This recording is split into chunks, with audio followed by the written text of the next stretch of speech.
Welcome to Nerd Social. I'm Nathan. So I'm going to break down the Easter egg references and things that we noticed in episode 7 of WandaVision, Breaking the Fourth Wall. Just like my Easter egg breakdown from last week, link above, I'm not going to go through everything that we noticed in this episode, just the things that we think that are most important to understand the episode and the show, and a few things sprinkled in that we think are interesting. Alright, let's get to it. Spoilers ahead.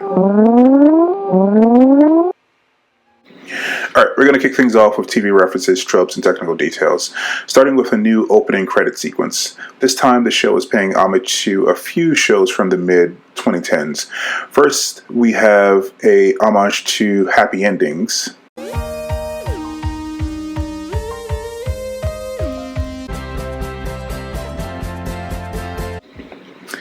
Then we also have a homage to The Office with the actual music.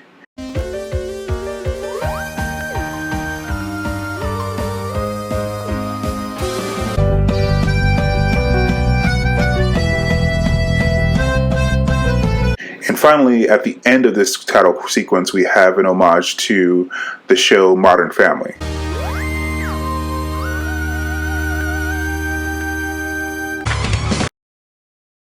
There's also a secret message in here, if you pause. I'm not going to read into what this means, but it's something to note. So since we've basically caught up to Monday, this is probably going to be our last set of title sequences, but we get a bonus in this episode because we got the reveal at the end of the episode that Agnes is Agatha. So we also get a cool theme song for her. It's been Agatha all along. And this is an homage to the show The Munsters.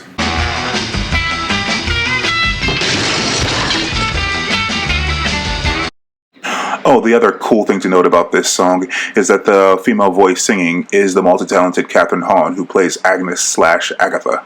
Alright, moving on to some TV tropes from this era. So we get a mockumentary-style comedy in the vein of The Office, or, as I mentioned before, Modern Family. So we see Vision and Wanda doing confessionals during this episode. I wonder what that's about. It's probably just a case of the Mondays.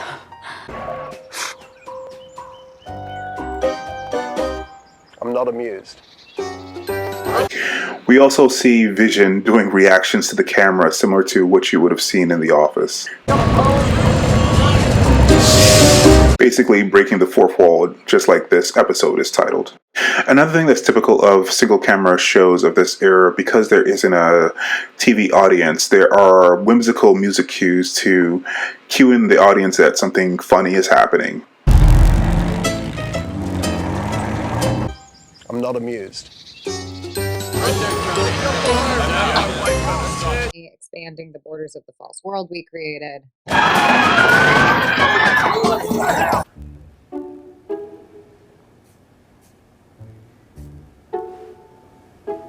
One final technical detail to note that the producers of the show are using for storytelling purposes is the aspect ratio. So I mentioned this a bit in our past Easter egg video, but the aspect ratio started at 4:3, and then as we progressed through the decades, it changed to 16:9.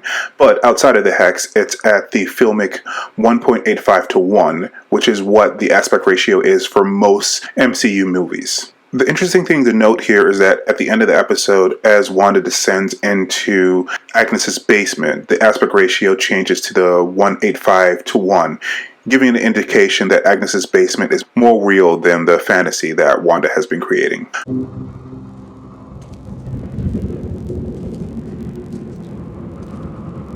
Moving on to comic book references. Before I dig in here, I should say that what I discuss could spoil later episodes. It's not necessarily the case because Marvel tends to just take inspiration from the comics, which you'll see when I start talking about the comic book origins of Agatha Harkness. But it is possible that Marvel will take an idea or two from the comics, so if you don't want to be spoiled, you can skip ahead by clicking on one of the chapter links below.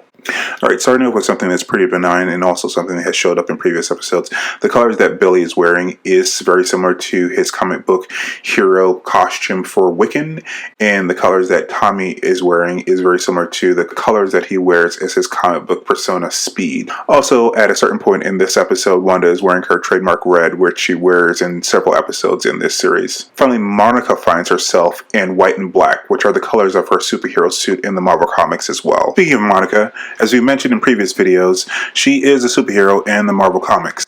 And we appear to get her superhero origin in this episode, complete with a display of some of her powers.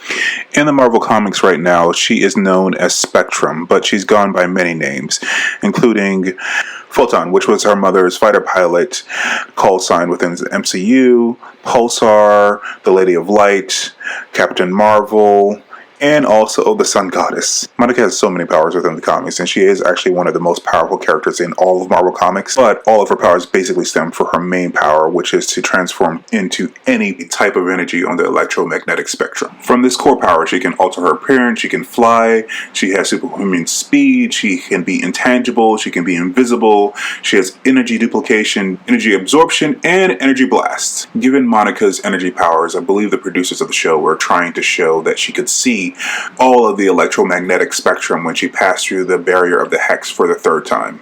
The next potential comic book reference that we get is in the commercial for this episode. The drug that is advertised is called Nexus, which could be a nod to Nexus beings within Marvel Comics. Wanda Maximoff is a Nexus being in Marvel, and Nexus beings are individuals with the ability to affect probability and thus the future, thereby altering the flow of the universal's time stream. Basically, that means that Nexus beings like Wanda are keystones to other realities within the multiverse, or put another way, the different versions of the universe. Note that in the commercial itself, it says that Nexus is an antidepressant that works to anchor you back to your reality, or the reality of your choosing. Antidepressant that works to anchor you back to your reality, or the reality of your choice.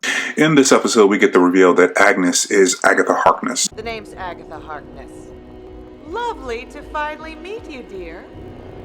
Agatha is a pretty old comic book character created by Jack Kirby and Stan Lee back in 1970. Making her a villain is a change from the comics because she's been an ally to Wanda and also maybe at most a gray character. In the comics, she's a witch just like Wanda, but she is at least 1,000 years old, and she was a teacher to Wanda at certain points in the comics. She was also involved in the magical births of Billy and Tommy in the comics. While Vision is not a robot, he is a synthezoid, which means he couldn't have children with Wanda naturally. The last important comic book reference that we noticed was the camera lingering on a book at the end of the episode. There are a lot of magical books within Marvel Comics, but this is likely either the Darkhold or the Necronomicon. Moving on to the commercial, besides the possible comic book reference, it seems that this commercial, like some of the other commercials, are speaking to Wanda. This one is speaking specifically about her depressive state, which we see at the beginning of the episode when Wanda is having a bit of an existential crisis. No answers. Zip, zero, zip. Everything is meaningless. And Agnes brings the boys over to her house. We also see a return of the actors who showed up in the commercials and most of the other episodes. Moving on to characters. Hayward doesn't show up much in this episode, but it does seem like he's staging an attack. Make sure the team has everything they need. We launch today. Yes, sir. Which seems curious because the email that Jimmy got from Darcy seemed to indicate that he wasn't able to reactivate Vision. Hayward wasn't decommissioning Vision. He was trying to bring him back online. Nothing worked. So it will be interesting to see what he's going to launch. Besides Wanda's depressive state, which is somewhat uncomfortably played up for laughs in this episode, Vision and Darcy provide most of the comedic elements in this episode. So Darcy does a brain dump for Vision and gives him information about his life. So if I understand correctly, my original code dates back to an AI called Jarvis, but my corporal form was born of Ultron's plan for global genocide. Correcto. Wanda killed me? Yes, but it's not that simple. You asked her to do it. To save the universe?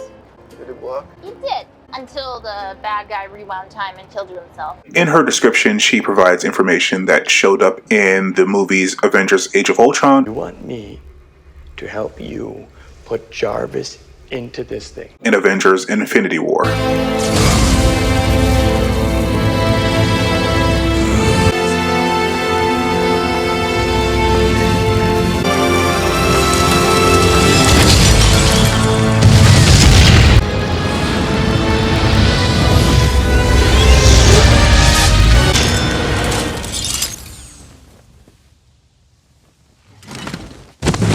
Finally, Vision and Darcy seem to think that Wanda is delaying their arrival. I think that Wanda is creating these impediments. But given what we learn later in this episode, and also what Wanda says at the beginning of the episode, Your dad. No. Do you want to go look for him? Well, if he doesn't want to be here, there's nothing I can do about it. this doesn't seem to be the case. Moving on to Monica. Besides the powers that she gained in this episode, which I mentioned in the comic book section, there are a couple notes about her journey in this episode. First, it's unclear if the aerospace engineer that she mentioned in the previous episodes is Goodner or someone else who we haven't met yet. Second, as Monica is pushing through the barrier for the third time, we also hear a lot of voiceovers, and many of those come from the movie Captain Marvel. I can't. I can't. I can't leave Monica. Mom, it's okay. I can stay with Grandma and Papa. Maybe I could fly up and meet you halfway. Only if you learn to glow. Maybe I could fly up and meet you halfway. Oh, only if you learn to glow like your Auntie Carol. Your mom's lucky. When they were handing out kids, they gave her the toughest one. Your mom's lucky. When they were handing out kids, they gave her the toughest one. Also wanted to note that in the mid-credit scene, Monica is confronted by Pietro, and her eyes glow purple instead of blue like they did earlier in the episode when her powers were activated. If you recall from this episode, Agnes's or Agatha's powers seem to manifest in the color purple, unlike blue for Billy and red for Wanda. Finally, after Monica's superhero landing, Superhero landing! Yeah, that's really hard on you. and before Agnes comes to interrupt, it really does seem like Monica is getting through to Wanda by empathizing with her grief. I lost the person closest to me, too. The worst thing I can think of has already happened to me, and I can't change it. I can't undo it. I can't control this pain anymore, and I don't think I want to, because it's my truth. Speaking of Wanda, for most of this episode, her powers didn't work properly. Many of the items in her house kept reverting to previous time periods, and she didn't seem to be able to stabilize them. It's unclear if this is because she expanded the hex beyond her ability to control the environment inside, or if it's just Agatha all along. It's been Agatha all along. What is clear is beyond her depression, and perhaps contributing to her depression, is a profound sense of guilt. Wanda remarks to Monica that maybe she is the villain. Don't let him make you the villain. Maybe I already am. Which is what the audience was led to believe for a good portion of the show. It's all Wanda. We now know she is the principal victimizer. You have to stop her. Stop who? She's in my head. Oh, Wanda. What you're doing here, it's wrong. It is wrong. You don't think it's wrong? Do you think maybe this is what you deserve? What? All in all, by the end of this episode, Wanda is in a very terrible place. Her children are missing, and Agnes reveals herself to be Agatha Harkness. Speaking of Agnes, or Agatha, we found out that Pietro is her henchman. We still don't know why this Pietro looks like the Pietro from the X-Men universe. Before the big reveal of the end, we actually get a couple moments of foreshadowing throughout this episode. First, there's when Agnes mentions that she bit a child once. I promise I won't bite. I actually did bite a kid once. That seems to be a reference from the writers to the witch in Hansel and Gretel who eats children. Also, before the reveal at the end, Billy says that he can't hear Agnes's thoughts. You're quiet, Agnes. On the inside. Unlike the people in the rest of Westview who have their heads filled with Wanda's thoughts.